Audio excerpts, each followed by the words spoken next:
we'll be looking at communicating effectively with prospective supervisors. We'll be looking at how to write a winning CV stroke resume, SOP, that statement of purpose, personal statement, and motivation letter. And finally, we'll also be looking at transitioning through the academia. The nature of this seminar is not going to be like the lecture type. Yes, each of the speakers will talk to us for just a very short time, maybe 10 to 15 minutes. We would like to have a lot of time for questions and answers. We want to believe that those who are joining us and who are interested, especially the young ones who are interested in studying, admission and scholarship, have questions that they might want answers for or answers to. So we are hoping, and from our experience, we will be able to provide, if not the perfect answers, but a guidance that will help them through.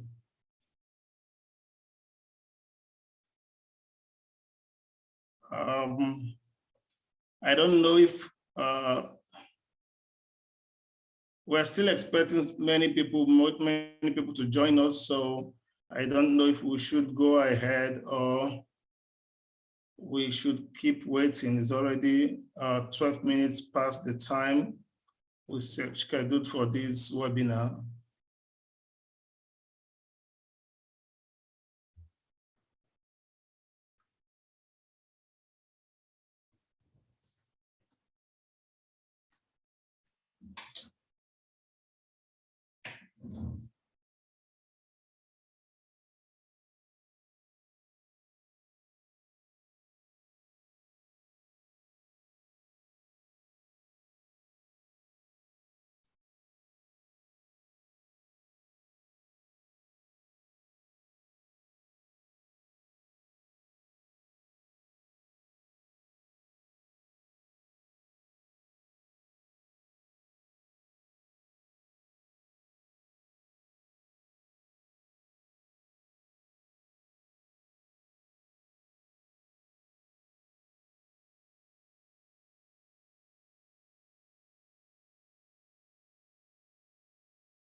Okay, I think we should just go ahead while we still wait for others to join. And without wasting much time, I want to invite our first speaker for today. She'll be talking to us on communicating effectively with prospective supervisor. Let me welcome Dr. Kemi to please have the mic for the next just 10 to 15 minutes. Please, Dr. Kemi, I want you to be conscious of time. Let it just be as brief, just go straight to the point and tell us what we need to know. Thank you and welcome.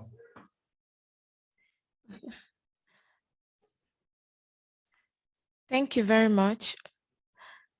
Sorry, can you hear me? Yes, we can. All right, thank you very much. And thank you, Dr. Ozet. We thank you for organizing this webinar series about mentoring. And I hope we'll be able to learn one thing or the other. I would like to also welcome everyone present here.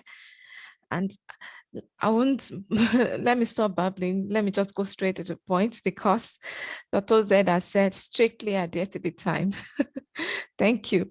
So without further ado, let's go right into today's series. Today's topic that was given to me is about communicating effectively with professors and prospective supervisors.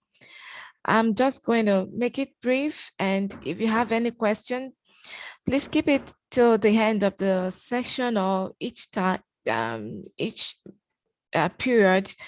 as Dr. Z will have it, so that we can answer the questions all together. You can also drop some of the questions in the chat box. So again, the first will be talking about effective communications with professors and prospective supervisors. So I don't know, we may have some of us that maybe aiming to apply for graduate studies, maybe master's or PhD, and some universities, they may assign you with supervisor, or some of them, they will ask you to reach out to supervisor in order to have like a one-on-one relationship contacts before you are awarded the admission or the scholarship, either ways. So I'll just say, starting with today, is just reintroducing myself. I'm Dr. Yola Olabi. You can also call me Dr. Kemi, and I'm also volunteering at the EdResearch Hub and also a postdoc fellow here in Thailand. And the first question I would like to ask us, I will try to make this brief as well as interactive as much as possible. And the first thing is, what is the first word you are likely to type when sending emails to prospective supervisors? What's the first word you're likely to type? Is it dear sir or ma? Hi dear. Dear Professor Robert. Dear Robert. Hey dear. Dear Mr. or Mrs. Dr. Professor. So just like a fun way to interact, let's just drop this in the chat box. What is the first word you are likely to type when sending emails to prospective supervisor? Just put it in the chat box and let's see what we all have, and we'll review it if we have the time at the end of this session. Thank you. So let's go into it. Before contacting prospective supervisors, I said it earlier on, why do you need to contact them? Peradventure, you're trying to secure an admission or a scholarship into graduate studies, and you are trying to make a contact with a prospective supervisor because the university says you need to go ahead to have a connection with the prospective supervisor, so that if everything goes well, then you can go ahead to apply for your interested course or interested research area. Then you can be awarded admission or scholarship. So before contacting your prospective supervisor, I would advise that you browse university programs, the programs that you are likely to be interested in each faculties, in departments. Try to browse the university programs.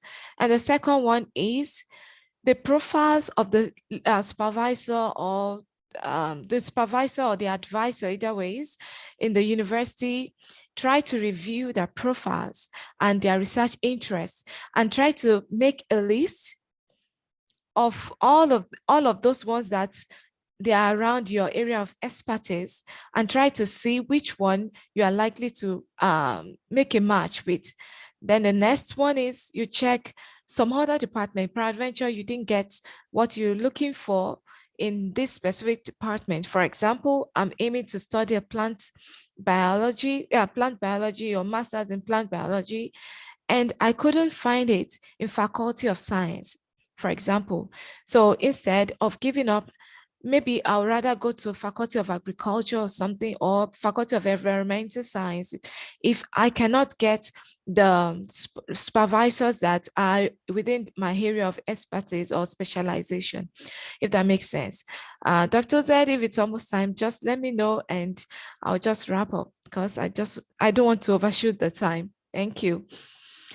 So before you contact this person in question, what are those things you need to look out for? One is, how active is this professor or is this supervisor in research? Peradventure, when we were looking at the profile of this supervisor, the last time he published an article was maybe 10 years, 5 years ago. So if you'll be joining the person as a researcher or as a graduate student, you may find it questionable if the professor is not active in research. The next one is, has this professor supervised students before? If the professor hasn't supervised any student before, or has not supervised any students in the past 10 years or thereabouts, probably the supervisor has lost touch of interest, expertise, or experience in supervising students, and you wouldn't want to be caught up in the web of your supervisor trying to find his stamina back into research. So that's one. And another one is, how well will you get along with this person? So that's another thing you need to look out for, which you may not be able to really get it through just looking at the profile. But this, for this point, is about their relationship. You may be able to get it probably when you discuss further, or you have interview or in-person meeting or thereabout. So you find out how active is this person is in research. Have they ever supervised any students before? And how well will you get along with this person? And how often does this person publish an article in research? So these are few of those things, not all though, that I just highlighted that may be relevant for us to take a look at before contacting or while looking at prospective supervisors for a graduate study. And I just said, for example, we have this guy here, Luke, and is trying to go to Stanford University to study masters in public health. And it checked for specializations of professors in this area of specialization. And he found this guy, Professor Roberts. So he's trying to reach out to this professor about his interest in studying or undertaking a master's in public health at Stanford University under his supervision. So what next is to reach out to this person, let's say Professor Robert that we have here. And the first one is sending an email, cold email. Cold email is just basically sending an email to someone that you haven't had any contact with before. It's just sending an email for the first time to this person. This person doesn't know you before. This person doesn't have an idea of who you are, but just because you are trying to express an interest in studying or undertaking a course under supervision. The first one I said, you can send an email to this professor, to the prospective supervisor, and I would advise that this email or this letter you'll be writing should be concise and professional. When you should go straight to the point. If you are trying to express your interest in undertaking masters in public health, go straight to the point. You don't really need to ask to start saying, I am from Nigeria, I am from this local government in this states or something. Just go straight to the point, so that's because many professors, they really don't have the time. When they have the opportunity to ever open an email, they just want to go straight to the point to look for the keywords that you are trying to state, and for them to understand and make a decision. And another point is, try to send your detailed CV. Although the next speaker is going to talk about the CV and SOP, resume, and all. So when sending this email or letter, try to attach your detailed CV and unofficial transcripts to this person and state the reason for contacting. Dear Professor Roberts, trust you're doing well, or you may skip that. I'm writing to express my interest in undertaking a master's in public health under a supervision. That's the first statement. So whoever is reading your mail, your email or your letter, knows from your first statement why you are reaching out to him. I hope that's clear. The next one is, you should express your interest, just like I just said. Why are you going for the graduate study? Why are you not going to work or finding a job? Why are you coming to take up a graduate study at Stanford, for example? And when you state the reason for coming for graduate studies Stanford University as an example for today, try to emphasize on any research experience you have, your leadership experience, your analytical skills that you have, try to include that. And next one is funding. Try to state if you have any funding or you are trying to secure funding through your supervisor so that it makes it's really clear enough at the beginning. There's no reason why the supervisor should admit you if there's no funding coming from you and if he doesn't have any funding. Then the next one is, why is this professor? What I normally do is, if I'm writing to this specific professor, I would have made sure that I've done my homework, I've done my research in why I'm going to contact this professor, because, for example, it deals with this, maybe epidemiology and some basic area or some area in epidemiology, for example, and other professors, they don't deal with that aspect. And this is the reason why I'm contacting this professor. So you should also include that, because some professor may be thinking, why me? Other professors are there. Why did you reach out to me? And also you should try to entertain welcome further discussions, whether by Zoom or Skype or in-person interviews as appropriate. Then try to ask questions. It's really, really important. Try to ask questions. Sometimes as prospective graduate students this way, when we have related with our professors and the professor is really trying to get along with us, we get too excited or we get overexcited to ask questions. And I'm going to share with you my own experience before leaving this slide. And try to ask questions about the professor capacity. Does he have a capacity to supervise his students, a PhD student, a master student in his laboratory or in his office or under his supervision? Does he have the capacity? Now, as a scientist or as a research scientist, and you are going for your master's or your PhD, and your prospective supervisor doesn't even have a lab, it will really be quite difficult, which means it doesn't have the capacity to supervise you because it doesn't have a lab. The expectations. Try to ask questions about what are the expectations he has from you and what should he expect you to do. For example, work hours. What does he expect you to bring? Your expertise, your experience, or your lab skills and all that. For example, if he expected to work 8 hours in a day or 5 hours in a day or something, try to discuss this. Also, financial considerations. Try to discuss your financial consideration. Does he have any funding, or you'll be applying for funding together, or he wants you to bring your own external funding to his lab?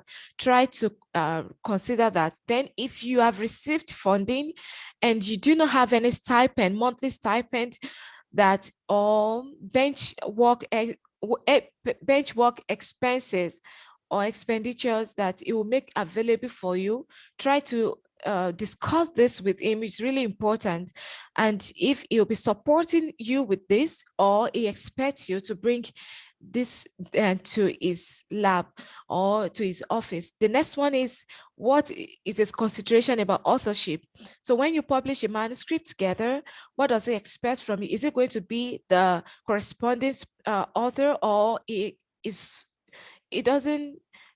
not really concerned about that? You can be the corresponding or not. This is really important. For example, if you are a lecturer, university lecturer already, and you also need a manuscript for your promotion, and which really necessitates you to be a corresponding author, and your prospective supervisor is one person that views publishing together as in being a corresponding author, you should really iron this out if it's really going to be a problem in the future. And next one is, what will be his supervisory style? So is it going to be corresponding with you even when you are having your graduate studies under supervision via mail or just Skype interview or Zoom meetings, or expected to be having like a weekly meeting, a monthly meeting or something, and what's his supervisory style, you should try to discuss about that. And also, what is the rate of student success in his laboratory or under supervision? So I said I will share my experience. When I was applying for PhD under supervision of a certain professor here in Thailand, I I didn't get to know about this until I came into Thailand, and I got to her laboratory, and I learned that 2 or 3 students, after 3 4 years of being under supervision without even defending their proposal, out of frustration, they just had to quit the program. They just had to quit their graduate study. And I just joined the laboratory, and believe me, it was such a mess, a big mess. So you should try to ask questions. And what I said earlier on was that try to know that, are you a good match with the supervisor? What is his interrelationship idea? What is this person's personality? Is this person's personality, does he or she welcome any religion, anybody from any religion? Also, what is general perspective about life and all that? Try to just see and just observe if you'll be a good fit or good match with this person. Another point I'll be emphasizing is try to also be open about your marital status. For example, you are a married woman and you are writing to this professor, is trying to ask you question, are you married? Or may I know about you? Can you introduce yourself? It's also important to let him know about your marital status, because as a woman, believe you me, a married woman, a mother, or you just got married and you're expecting a child, or you're planning for a child or children with during the period of your study, I'm not saying you should reveal your plans, but try to be open about your marital status. If you have child, try to be open. If you have a husband, try to be open. This may really seem very insignificant, but it's really, really important if you don't really want to have any issues or any big problem with your supervisor. And for the next slide, I said, thank you for listening. If you have any question, please let me know and we'll answer all together. Thank you for this session, and thank you for having me, Dr. Z. Thank you. Thank you very much, Dr. Kemi, for this brief and yet well-loaded session. I myself have learned a lot from what you just presented. Seriously, I wasn't expecting that you were going to make it this elaborate. And I also want, before I open the floor for the next speaker, I want to share some of the things you say. I want to share some personal experience on them. I remember once I wrote to a professor and I told him, and he asked me, you mean they still left my name on their website? I retired 15 years ago. And I was like, whoa, because I didn't do any background check. I didn't check his publication. I didn't check anything. I just saw the name and I felt, oh, this man, his interest is related to my interest. Let me just write. And he told me he retired 15 years ago. And once too, I wrote to a professor in Iceland. He said, okay, I have a lab, I have everything, I don't have funding. So if you have your funding, my lab is free, please come. You see, and this is why we need to check most of these things so that we are able to relate and know the stand of our current or prospective supervisor. So like Dr. Kemi said, we don't end up in a place we want to be. Yes, the truth is sometimes we just want an opportunity to study. But, and because of that, we seem not to bother what the process might be. But believe you me, I have seen students, graduate students, frustrated. Like Dr. Kemi said, some of them after 4 years, 5 years, will abandon the program, wasting a whole lot of 4 years, you know? So if you don't want such to happen, it's very necessary you take your time and do at least review and know who you are coming to work with. Like my supervisor told me once, he said, if you want to study, look at the research gate and see your supervisor's number of publication and citation. If he's having 30,000 citation, you should know he's a workaholic and get ready to work. You can't go to a man with 30,000 citation and you want to publish one in a year. He's going to skin you alive and bring out the best in you too. Yeah. So thank you again, Dr. Kemi, for sharing this wonderful insights and also your experience with us. I want us to take the next section before we get into questions. I want to take the 3 sections before the questions, so that at least doing so, I think is going to save our time. So on that, I want to call our brother, Mr. Joshua Olayinka. He'll be talking to us on writing or preparing a winning CV, resume, SOP, personal statement, and motivation letter. And for some of us who have applied or tried applying at one time or the other, you'll find that these documents they're some of the most important things you'll be asked to present, especially your SOP or your motivation letter. So let's welcome Mr. Joshua to please take the floor. Thank you very much. Thank you, Dr. Ozioma. Thank you for having me. And yeah, very full first session of for the speaker, Dr. Kemi. So when you've contacted your professor, so like she said, sometimes when you want to apply for your graduate programs, you may need to contact your prospective supervisor first.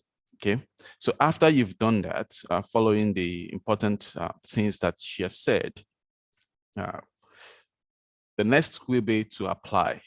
Sometimes, I mean, of course, sometimes you contact the prospective supervisor first, and after the person agreed, then you have to make an application, online application for the graduate program.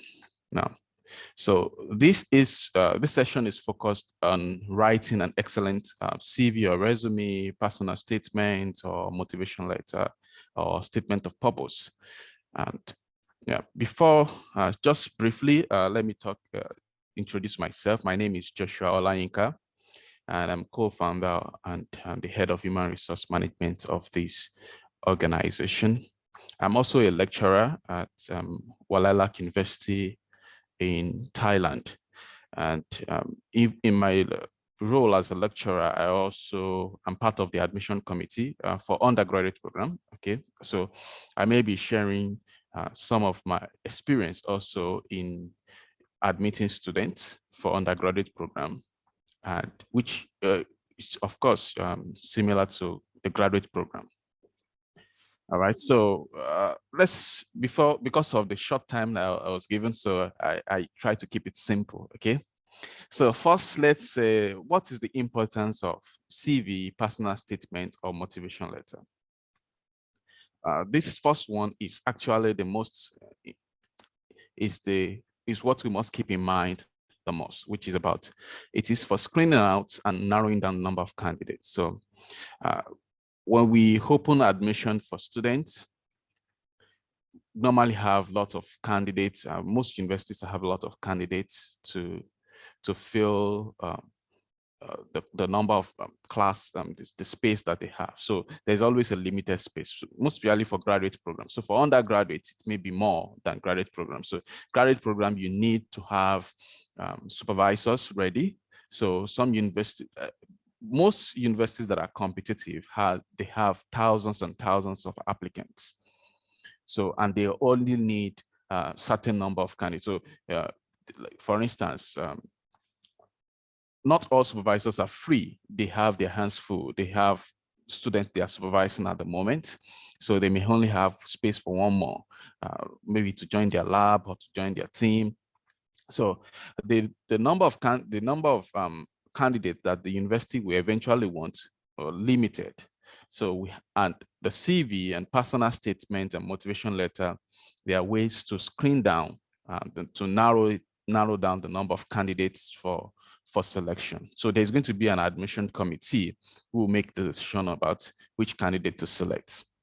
Okay, now it's a good thing if you have contacted, if the university has a process that you should contact your prospective supervisor first. Okay, if they have that and your supervisor has agreed that, oh, I want you as my student, right?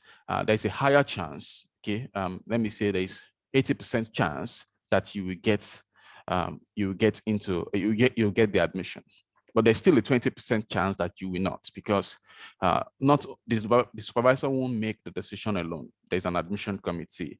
And so when you, so the first thing is that your CV is important because, and your personal statement is important because it can prevent you from being selected, or it can make you to be selected in the admission process at the early stage of the admission process.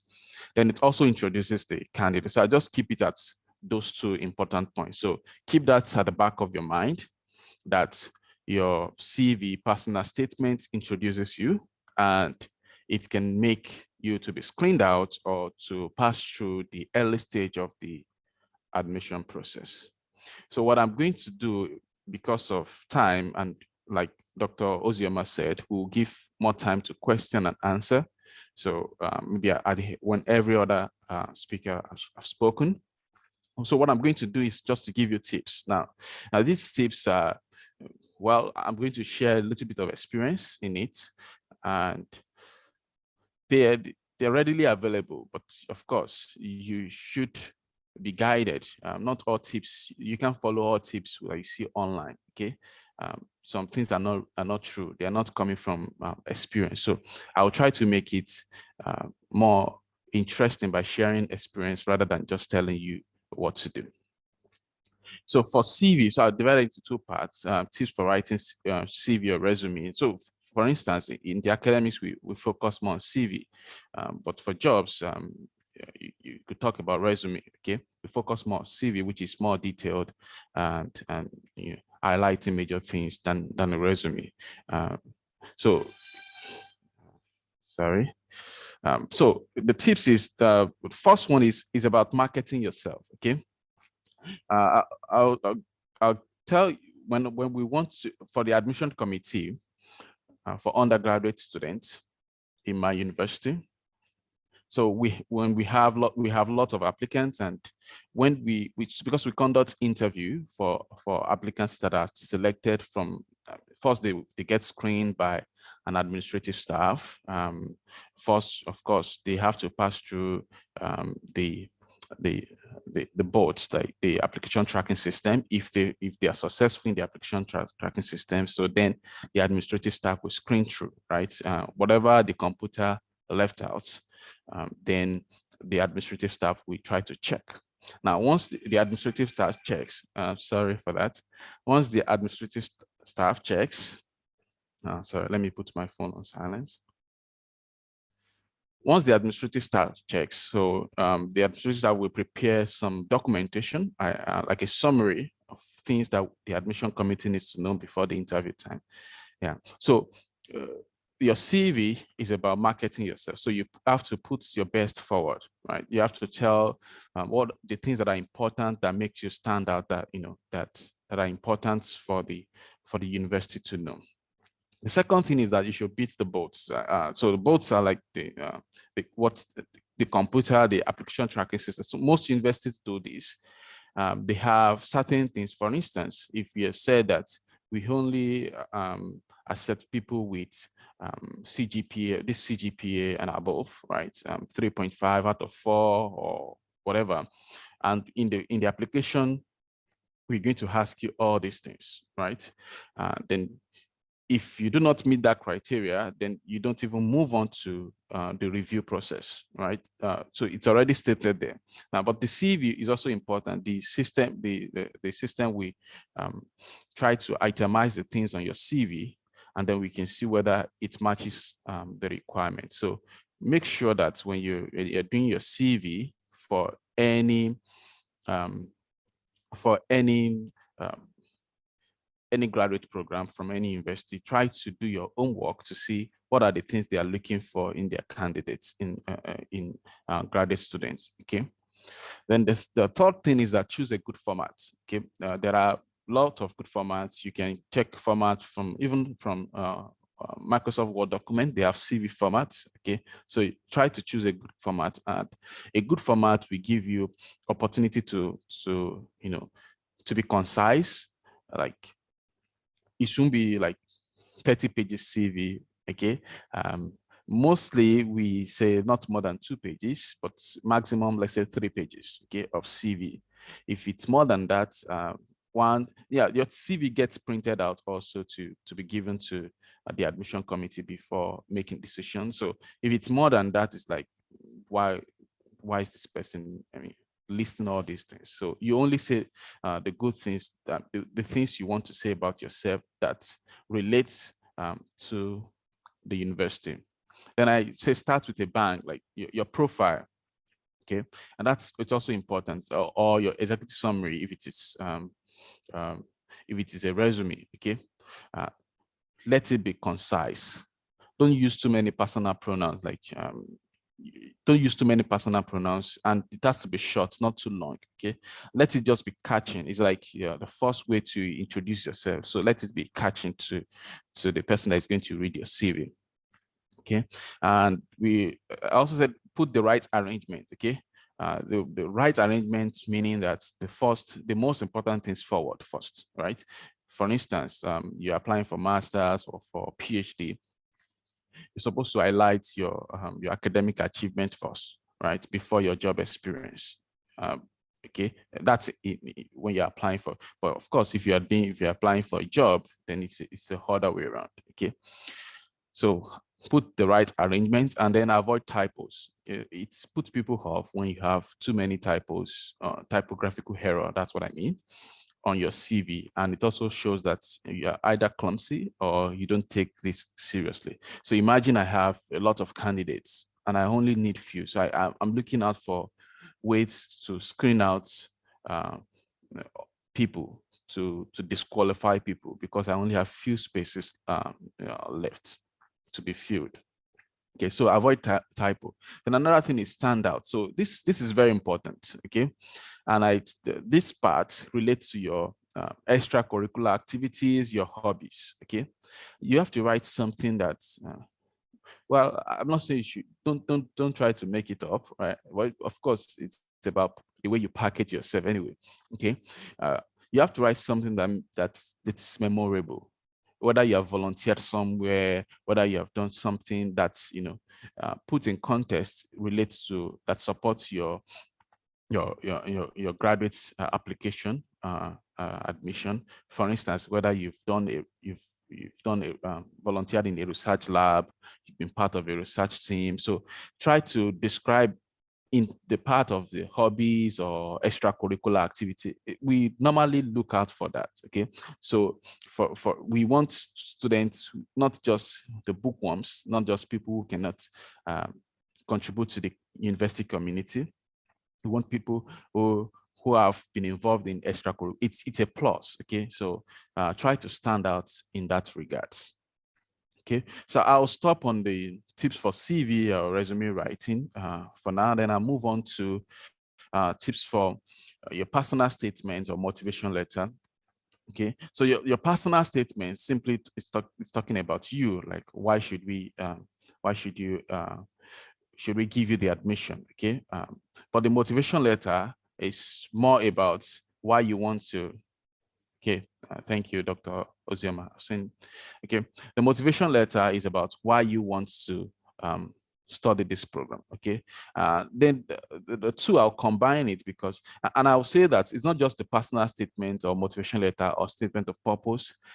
In some admission process, right, when you're filling the application online, you have to write some essays, right? Some will ask you to write essay. It's the same. These tips answer for all that as well. So the first thing is, don't plagiarize. Okay, don't copy from the internet. Now, you should know that the admission committee, they have experience.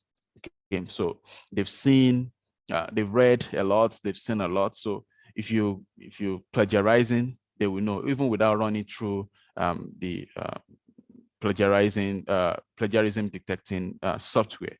they will know that, oh, this is I don't want to, this is bullshit, right? You just just telling us things we want to know, things copied from the internet. So please don't plagiarize. Try to make it personal as much as possible, or make it yours. Okay.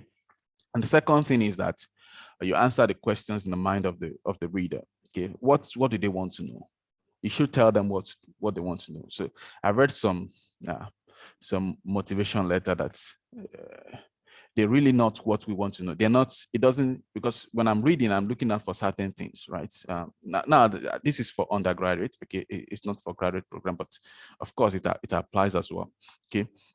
So there are things I want to be able to highlight to from what this person is saying. I already put like on Excel what I want to see from reading this, but I read through everything. I can't find the answer to those questions. Okay, please try to answer. You can put yourself in the position of the reader, of the professor, or the admission committee, and say, what would they want to know about me? Okay, then put it in context. Okay, in context. So really, you have to write different personal statements or motivation letter for different admission. Okay, so another thing is, don't make a mistake of leaving the name of another university. So I've seen that happen, right?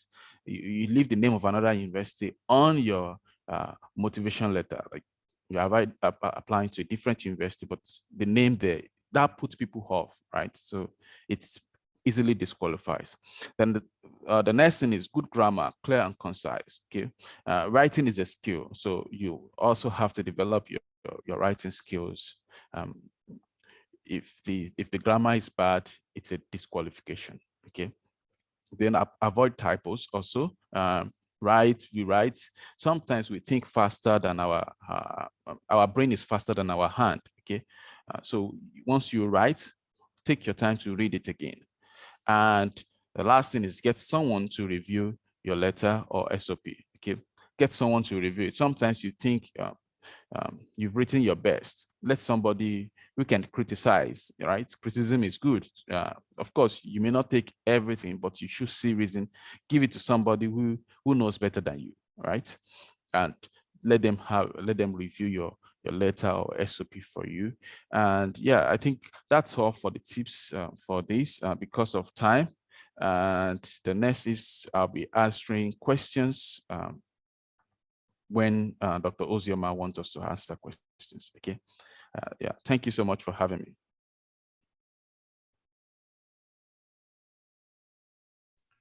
Thank you very much, Mr. Joshua, for this insightful section. Before I go ahead, I want to ask one question straight to you. You said, tell them what they want to know, but you didn't tell us what they want to know. So I don't know if you can just take 1 minute or two to tell us what it is they really want to know. I know it depends anyway, but just tell us some of the things you think they want to know. Okay, so I put that in general because of I'm addressing two things: personal statements and motivation letters. So, for instance, for personal statements, what they want to know is to know about you, right? Why should we give you this opportunity to be our graduate students? Okay, so you should be selling yourself, why you qualified, like why you are the best candidate. Okay, now if you attend interview, they might ask you face to face that why do you think you are the best candidate to fill this position, or to be admitted for PhD or masters or even undergraduate. Okay, but in writing, you should be able to tell them why you are the best candidate. Okay, the skills you have that makes you stand out, the experiences you have that makes you stand out. Okay, so those are the things they want to know in personal statement. But for motivation letter or SOP, what they really want to know is that why you're choosing them. Okay, why you're choosing this program, why you're choosing this university. So you shouldn't mix them up. So for instance, for a motivation letter or statement of purpose, okay, let me just statement of purpose. When you're writing your statement of purpose, it shouldn't be all about, it shouldn't be the same as your personal statement. there will be some elements of why you are the best candidate in your statement of purpose, but the emphasis should be on why you are selecting the program, why you're selecting the university. Okay, so the program, the university, and yeah, so it's about then sometimes the university we say specifically the things they want from students. Okay, it depending on the discipline. So if you're going to be doing PhD that involves laboratory work and things like that, so why do you think you're the best candidate to be in that lab, right? Because the laboratory we have to decide which candidate they want, not just the admission committee. So the head of the laboratory will say, okay, I want this candidate compared to the others. So that's where you may come up to tell your experience. You've worked in the lab before, you have these skills, you can work on certain equipment, those in the science field, you understand. But in social sciences, right, you may be your analytical skills, right? You can use some software. Okay, so those are the things I mean by the specific things they want to know. Okay, thank you very much, Mr. Joshua. I think you've thrown more light on that. Thank you very much. Without wasting time, I would like to call on the last speaker, Dr. Eunice. I must say I'm actually very surprised she was able to join us, because I think minutes ago she told me she wouldn't be able to, she had a meeting or something like that, but I can see she's here. Dr. Eunice, please, can you hear me? Yes, Doc, I can hear you. Good afternoon. Okay, thank you very much. So Dr. Eunice will be talking to us on transitioning through the academia. It's just going to be, just like every other section, it's going to be concise and brief and straight to the point. So Doc, if you are ready, please, you're welcome to take the stage. Okay, thank you. I just wanted to confirm if you can see my screen.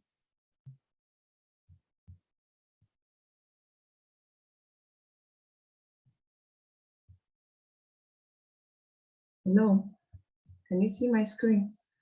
Yes, we can. Yes, we can. Okay, good afternoon, everyone. To the EdResearch group for this opportunity, and also to all the participants. Yes, like Dr. Ozioma rightly said, I was in a meeting, but I had to leave just to be here. It's quite an honor to be able to talk about my experience and to talk about some of the things that I feel mentees need to know, being that mentorship is something that I hold very dear. So today I'll be talking about transitioning through the academia. How do you transition from one phase of study to the other?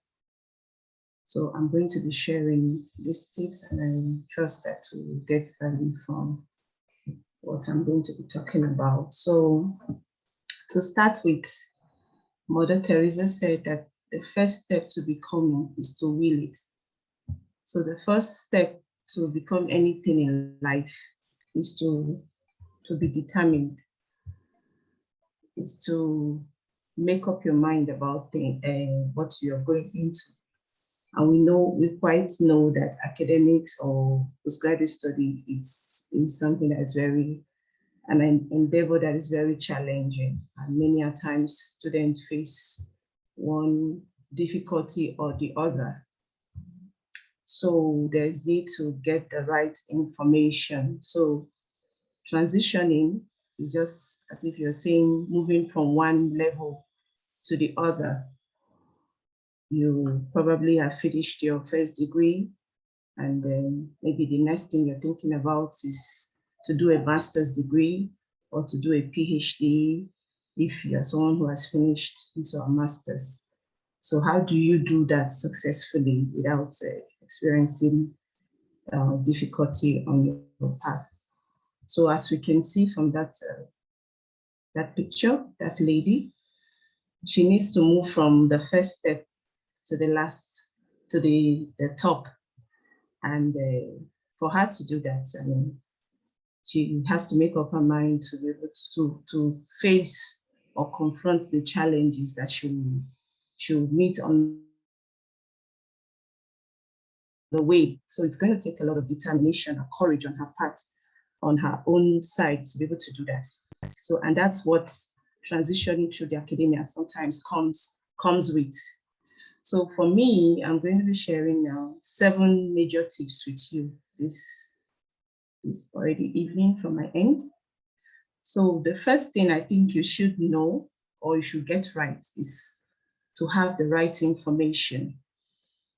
Sometimes students, they want to, okay, sorry, I think I should have introduced myself. I'm Eunice Akuru, a 6th-year PhD student at the Department of Livestock and Pastoral Science, University of Authorship, South Africa. I'm also a lecturer at the University of Nigeria, Department of Animal Science precisely. I'm currently on study leave, and I've been doing my PhD for quite some time now. So straight to what we're talking about, to transition. So let's say somebody that has finished, we're talking about a student that's finished the first degree, you want to go for a master's degree now. You need to have the right information for you to be able to do that very well. You need to have the right, you need to be properly informed what is expected of you. I mean, you're going to graduate school, postgraduate school, and very challenging. Things comes with it. A lot of hurdles you have to face, you have to confront from time to time. So you need to have the right information about what you want to do before you plunge into it. There's a saying that he that fails to plan is already planning to fail. So you need to make the right plans for yourself, for your studies, before you go into it. So I want to encourage you that, I mean, because if you finish your first degree and you want to go for masters, you want to study further, master's, PhD, you need to really make up your mind. Don't just do it as something you just want to do because other people are doing it. And I think this is one challenge that some students normally face or are faced with. Maybe at that point in time, it's not a need for them to actually pursue postgraduate studies, but because everybody around them are doing the same, they think they should go in that direction. And then when they go into postgraduate studies, they find out that it was not what they thought it was. And then they find themselves being stuck. And a lot of people start a program and they don't finish it. You must be properly informed. And then number 2 tip, there is a need to have a sense of direction, what I call the go factor. From my little experience in mentoring students, I found that a number of students don't have this sense of direction. They've not really decided what they want. They've not really made up their mind, and that in itself makes transitioning very difficult. You need to, before you start looking for people to guide you or mentors to help you navigate the path, you need to have a sense of direction. What is it that you want to do as an individual? Who wants to go into academia? Who wants to study further? You want to study further for the extent or the reason of going into academics or what have you. You need to have a thorough sense of direction. You need to have a sense of direction. First of all, determine, do you need a degree? Do you need to go for that postgraduate degree at that period? Or what you probably need at that moment is to enroll in non-degree programs. There are a lot of non-degree programs that are not really targeted at awarding you a degree at the end of the day, but you get to learn something. You find out you could choose to volunteer in a number of places to garner experiences. You can enroll for summer schools. You can do online programs, that are not degree oriented, just to prepare you for when you now fully go into your studies. And then by sense of direction, have you determined the course of study that you want to go into? Sometimes students are not decided, and that's why when they say, I want you to mentor me, and then you come into the picture, you see that this person has not even taken the time to decide what he or she wants. And that, in that instance, mentoring becomes difficult because you don't know where to start from. So as an individual, you should make up your mind what you want to study. What is it that you are interested in, your area of interest? What is it that you think you are good at, that you want to pursue?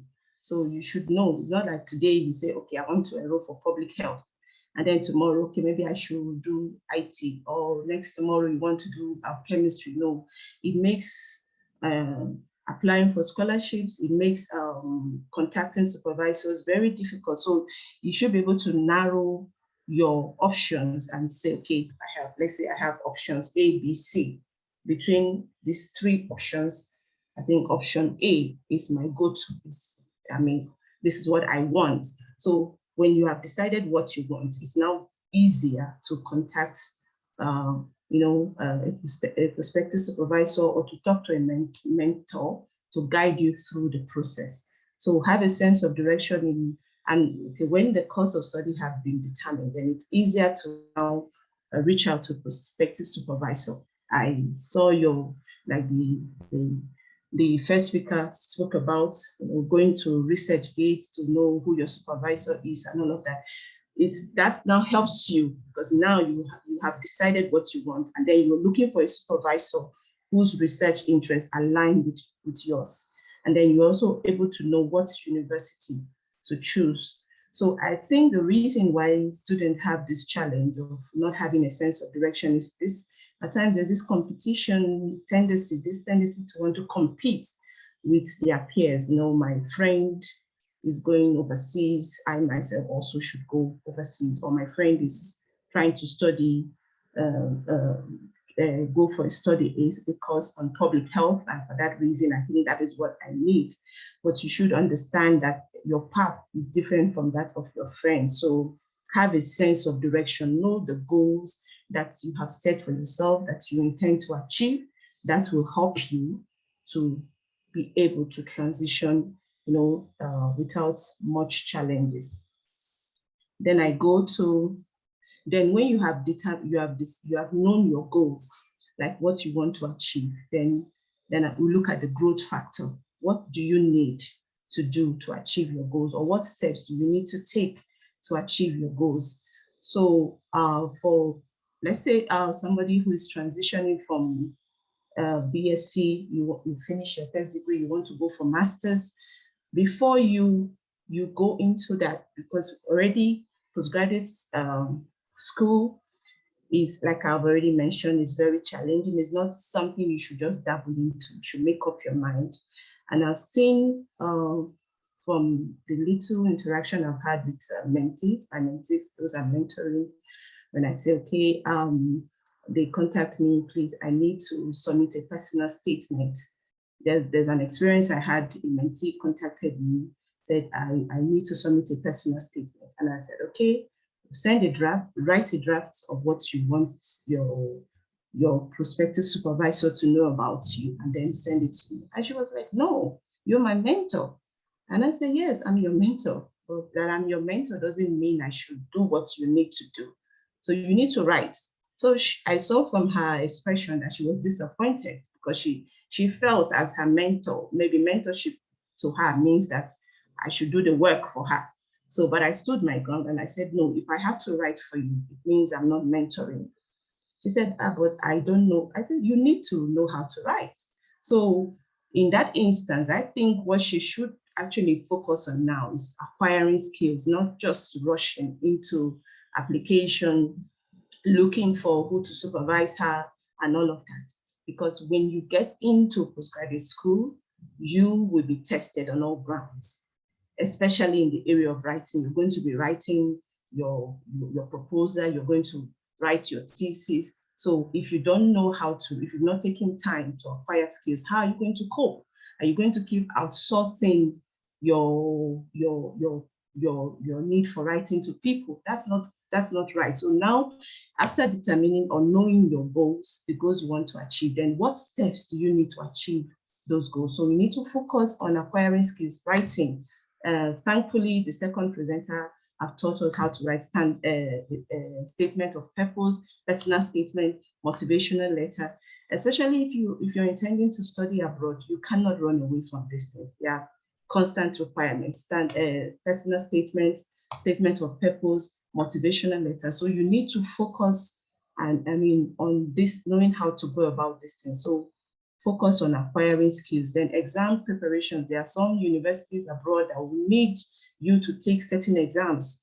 So you need to take the time to know what it entails. What do I need to know? How do I need to get ready for the exams? What materials do I need? Do I need to register, with a tutor or somewhere for a tutorial to be able to prepare? So, but not knowing where you are going will make these other steps difficult to ascertain. So then interpersonal relations, because when you get into postgraduate school, you should be able to know how to interact with your supervisor. Not everybody have very beautiful stories about postgraduate school like myself, Not every student has had it very easy. So at times you have to work with very difficult supervisors. So how do you navigate that challenge? That in itself is a challenge. You should know how to relate with people. Are you able to interact with people? Do you have that people skill to manage your supervisor, interacting with colleagues if you find yourself in a research group? Or are you the kind of person that everybody will want to avoid working with? So you need to know how to manage your emotions as a person. Then management in terms of time, you need to know how to manage time, stress, because it's going to come with stress. It's going to come with a lot of pressure. You're giving timelines, you're giving deadlines. If you get funding, your funders are on your neck to give proposal, progress report, and then your supervisor is demanding this, demanding that, and all that. So you need to know how to manage all of this. So these are the growth factors. So your goals will now help you to, knowing your goals will help you to know what areas of need, what areas of your life that you need to develop before you fully go into postgraduate school. Then leadership skills, you need to also know how to lead if you find yourself in that position, and then how to network, because particularly from your master's program, especially if you're to study abroad, you will need this networking, networking very, very much. So you need to know how to, if you find yourself in a lab, and then probably you need to do certain analysis, and then the wherewithal is not there. How do you reach out to people outside your institution, outside your research lab?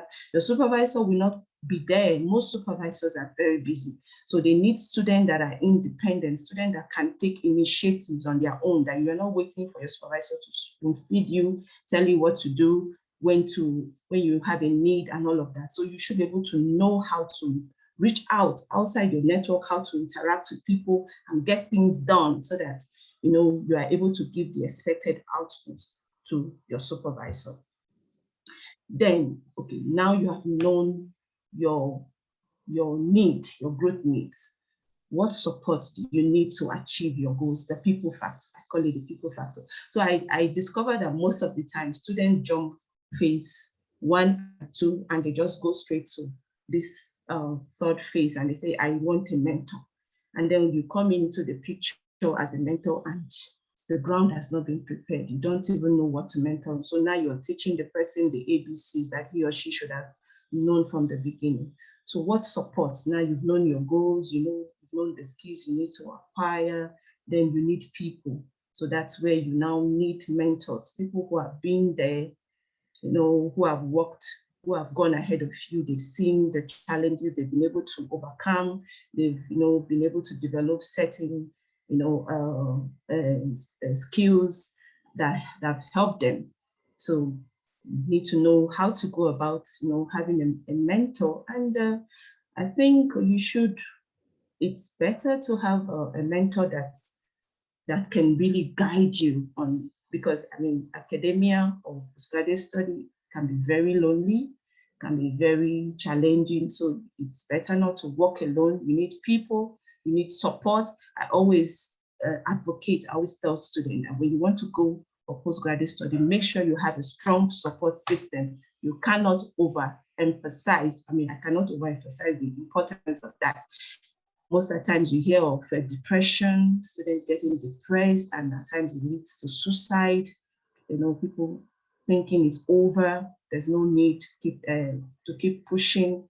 So, and for that reason, they think the best thing to do is to end it all. So, but when you have a mentor who is walking you through, you know, holding your hand, encouraging you, giving you tips on what to do and how to do it, it really helps.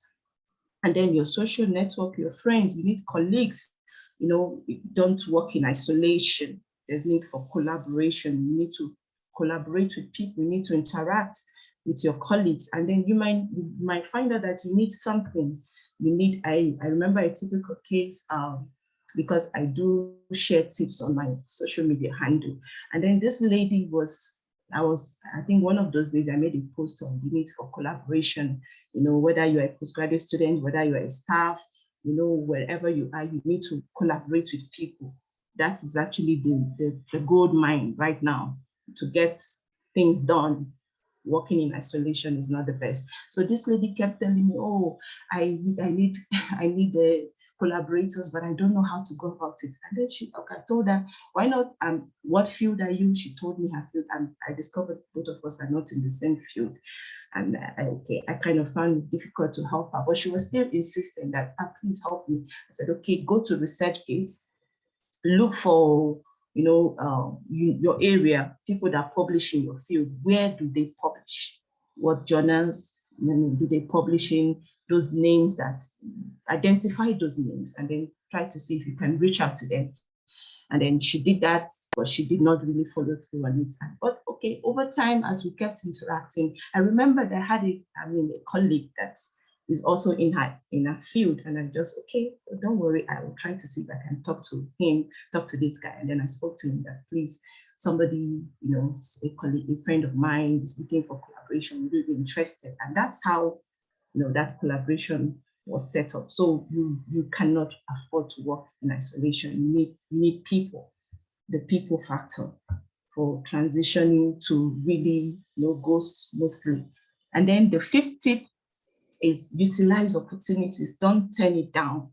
Utilize opportunities. Sometimes there are certain opportunities that might come to you at different points in time in your life, and you feel that I'm not ready to, or maybe you're looking for something in a specific field and then it comes in another area. Don't be too quick. Don't be too quick to turn it down, just especially if you don't have so many options at the time. Yes, I remember my master's, I did a split program. You know, I was registered back home in Nigeria, and then I had to, you know, I had to apply for the program to go abroad to do my research work and all of that. I remember when that opportunity came, I nearly turned it down because it was not in my area, but eventually I was able to decide to do that. So and today I look back and I'm grateful for all of that I was able to take that opportunity when it came. So make sure you don't turn down opportunity. Then the sixth tip, confront challenges on your path. Whether it is fear, you're afraid of the unknown, you're afraid of the future, you don't know what the future holds, confront it. Is it inertia? Is it finances? Rejections? At times you submit applications for scholarship or funding and it doesn't come. That should not deter you. Take up the challenge and refurbish the proposal and resubmit it. It could be health challenges, whatever it is, just make sure that you make up your mind to confront those challenges. And then on a final note, don't give up. Never give up. No matter the challenges that you face on your path, stay strong, just like that guy holding on to the cliff, even though he's almost at the verge of falling down, but he's made up his mind to hold on still. So that's going to be my last tip for you. Don't give up. No matter the challenges, even if you applied and you get a series of rejections, still make up your mind that you will not give up. It is your goal, it is your dream. So, and then I leave you with this quote: believe you can, and you are halfway there. Good things come to those who believe, better things come to those who are patient, and the best things come to those who don't give up. And then never give up on something you believe in. Thank you very much. Thank you very much, Dr. Eunice. Thank you for sharing your experience. Thank you for enlightening us. And also thank you for motivating us, because honestly speaking, the journey through postgraduate studies might not be as easy as it looks at the point of application. So thank you very much. Without wasting much time, I think we're already far beyond our time. So we just want to take questions from participants. Let me start from one of the questions I saw here from, I think it's from Wumi Jegede. I think that's the name, if I pronounced it very well. Sorry if I didn't pronounce the name well, but I think it's from Wumi Jegede, and it says, I think the question is to Mr. Joshua, who talked about the SOP and the CV. He said, what can be referred to as a bank? You say we should start with a bank. So they say, what can be referred to as a bank? So Mr. Joshua, please just tell us example of what can be referred to as a bank. Thank you. Okay. Yeah, thank you for the question. I saw it later after I finished answering the first question. So I wouldn't say specifically this particular word, you should use this particular word or this particular phrase. So I said about, start with a bank when talking about, so when you write your CV, you have a profile, right? You have a profile, a short, one or two sentences, okay, maybe 2 to 3 sentences, right? Short words to describe yourself in a nutshell.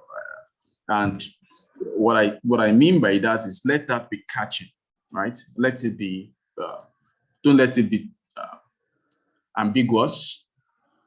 Let it be catchy in the way that it motivates me to want to go through your CV or your resume. So in resume, we have executive summary. So it's the same thing. So that what I mean is just start with something good, like something that motivates the reader to want to read more. And that, to do that, it has to be concise, it has to be clear, and there shouldn't be too much personal pronouns, like I did this, it should be, because you only have 2 to 3 sentences, right? So that's what I mean by start with a bang, like something catchy, something. So I don't want to use a particular one from my own resume or from my own CV, so that, I mean, we can all just try to work around it. But what I mean generally is let it be catchy, that everybody that read that wants to know more about you. Yeah, Yeah. if it's okay, I should add something. Okay, Yeah, go ahead. I just went through one of my resume and I saw a sentence or one of the banks that it may be describing, and because I always review my CV maybe twice in a year or every year, and I also would advise everyone to do that, because we keep developing ourselves, and make sure to always keep your resume or your CV updated. I said seeking a challenging position in a reputable organization where I can stretch my learnings, knowledge, and skills. So this is just like a first sentence in one of my resumes. So if it helps someone, thank you. Okay, thank you very much, Dr. Kemi, for that information. I think it's very, very helpful too, because some people might still be wondering what is this bank, And I think I'm one of those, but still wondering. We're still waiting for questions. If anybody has a question, just raise your hand or you drop it in the chat. Yeah, but meanwhile, I would like to know, talking to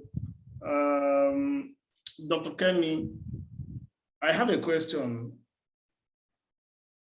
What do you think of sending the same email to multiple faculties in the same department? Yeah, so even some universities will say, we advise you to send email to more than one supervisor. But however, there's a trick behind it. I don't expect you to send an email to a supervisor or two supervisors, let's say 5 supervisors, and you start copying. Like you copy Professor Robert, copy Professor Margaret, copy Professor John, copy, like, even if you're sending such email to me, I won't regard it because I feel I'm a second option. I'm sorry to say that. And secondly, I will advise that when you have done this before, that when I was seeking for a prospective supervisor, I sent to more than one supervisors because truthfully, if you send to just one, the person may not even respond. And maybe the last person you sent to will be the only person that would respond. So I would advise you, send individual, like independent emails to each professors. So you say, you write an email, have a general email. I'm not saying you should change, you may not change the words necessarily, but when you're writing, you write for Professor Robert, you send.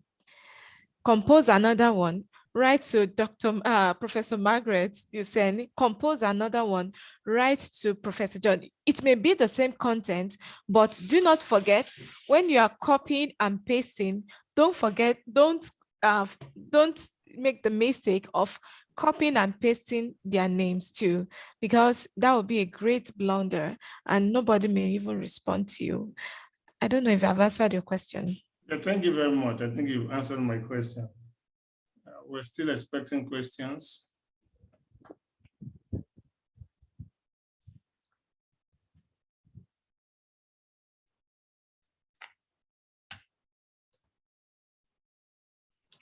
Can I also just give can you allow me to just give more insight on that? Yes, Dr. Dipo, you are allowed. Please go ahead. Thank you.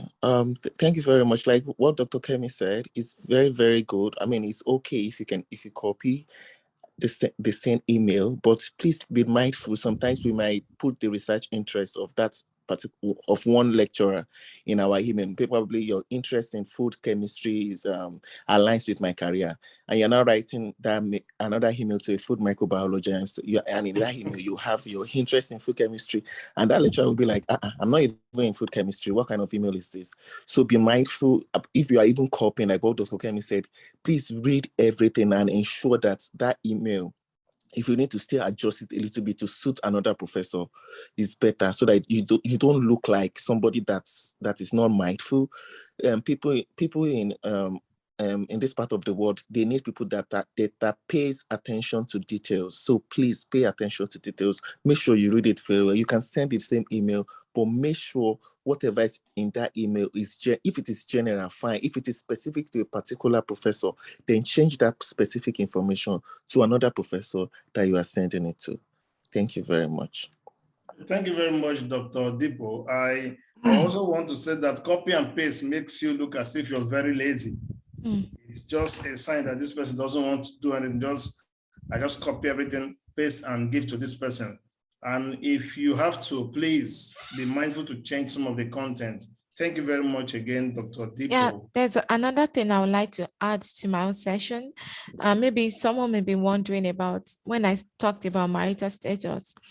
For example, when you are in the science, if you're in science field, and your research may entails you sleeping in the lab, taking data all through the night, maybe for months, and you already told your supervisor because you were afraid of rejection, and you told your supervisor you are not married or you don't have children. So you may really have a serious issue with that. So if you be going for graduate studies as a scientist, please try to try to carry your family along together with your supervisor, because at the end of the day, it will help your supervisor to plan a supervisory style to be able to suit your need as a mother or as a family man, or based on your marital status, or even regarding your financial status. If you have not really received full funding or funding at all, try to be open as much as possible, because if you are not open as much as possible while corresponding with your prospective supervisor, you may meet with unpleasant surprises. Thank you. Thank you very much, Dr. Kemi. It seems the sections were very, very clear that we understood everything and the questions are not coming. But meanwhile, I would like to ask Mr. Joshua, how relevant is information such as age and religion in the CV? In the CV, no, it's not relevant in the CV. But if it is needed, most application forms we ask for it. Generally, in admission, age may be very important, but religion is not. It would be wrong to discriminate based on religion. But you could have a mindset of, and some universities will say that people applying for PhD not more than 40 years old, not more than 50 or something. It's possible because of the unique characteristics. But of course, in graduate program, there is no, for most universities, there is no age like limit for graduate program. But for undergraduates, there may be age limits. So for graduate program, which is the purpose of this webinar, there is really no age limit. So, but you shouldn't put your age and your religion on your CV. It's not relevant at all. It's not relevant at all. But in the application, they may ask for it. Thank you very much. Thank you very much. Okay, it seems no question is coming. And that might be an indication either that what was said in the sections were clear, loud and clear, or that what we said were not clear at all. So people don't even know where to start from. So I want to take the first part, that what was said in the sections were loud and clear. So on this note, if we don't have further questions, I want to thank everybody for participating. And those who have mentors, I would like you to keep on contacting with your mentors, keep making contact with them. And for the mentors, now the challenge comes. You have to make sure you make out time to meet with your mentors. We'll meet again, I think, in 2 weeks for the mentors in our next program, the mentors webinar. And that should be third week of May. So thank you all for participating. Thank you, Dr. Kemi. Thank you, Mr. Joshua, and thank you, Dr. Eunice, for this, for the wonderful presentation. They were very, very helpful and insightful. Thank you all for making our time to join this webinar. Hope to see you next time. Yeah, thank you for having us. And thanks everyone for joining.